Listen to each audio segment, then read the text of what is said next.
प्रिय विद्यार्थियों, आज के इस सेशन में हम स्वतंत्रता के बाद भारतीय राज्यों के एकीकरण में क्या चुनौतियां आई इसके संबंध में बात करेंगे। जैसा कि आप सभी जानते हैं, भारत 15 अगस्त 1947 को आजाद हुआ। भारत दो भागों में बटा हुआ था। एक को ब्रिटिश इंडिया कहते थे और दूसरे को देसी रियासतें। देसी रियासतों की संख्या 565 थी।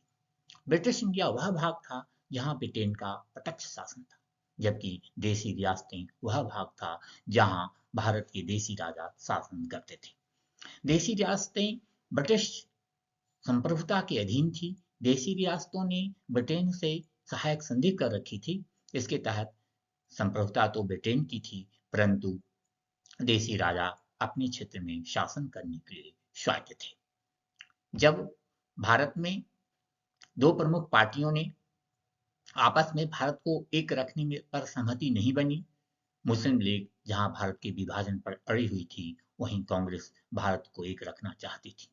जब मुस्लिम लीग के द्वारा पूरे देश में दंगे करवाए गए, तब अंततः जो है रोज रोज के खून खराबा से बचने के लिए कांग्रेस भी भारत के विभाजन को स्वीकार कर ली।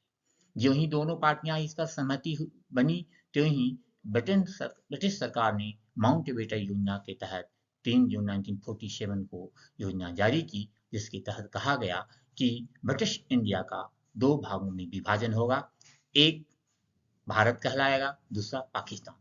दोनों अधिराज्य स्वतंत्र और संप्रभु होंगे और 565 जो देसी रियासतें हैं वो किसी भी अधिराज्य में मिलने को स्वतंत्र होंगी। देसी रियासतें चाहे तो भारतीय अधिराज्य में मिलें या शामिल हों या पाकिस्तान में शामिल हों, और यदि वे चाहें तो स्वतंत्र अस्तित्व भी बनाए रख सकते हैं। इस प्रकार से भारत को तो स्वतंत्रता मिली, लेकिन साथ ही साथ भारत को टुकड़े टुकड़ों में बांट दिया गया। ब्रिटेन ने भारत को 565 देसी रियासतें और दो अधिराज्यों में बांट दिया। भारत के सामने बहुत बड़ी समस्या थी। हालांकि भारत स्वतंत्रता अधिनियम 18 जुलाई 1947 को पारित हुआ और 15 अगस्त 1947 को भारत नियत समय पे स्वतंत्र हो गया। स्वतंत्रता के पहले ही ये जो देसी रियासतें थी, ये बहुत प्रमुख, बहुत बाधा थी, बहुत समस्या थी, बहुत बड़ी चुनौती थी भारत के सामने, भारत की एकता और अखंडता के लिए। सरदार पटेल के नेतृत्व में इन चुनौतियों का सामना किया गया।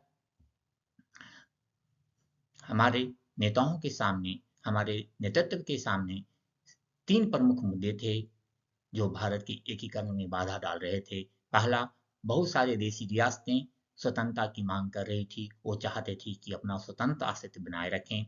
इसमें जम्मू कश्मीर, हैदराबाद, त्रावणकोर, भोपाल आदि महत्वपूर्ण है।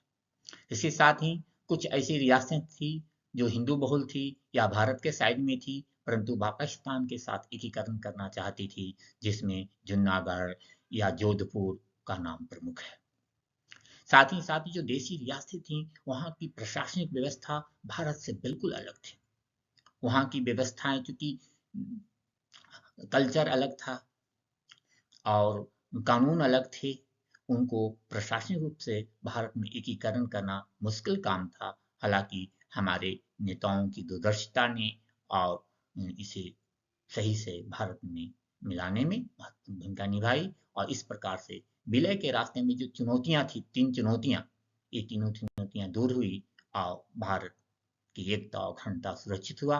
भारत एक जो वर्तमान स्वरूप भारत का है, यह इसे प्राप्त हुआ। धन्यवाद।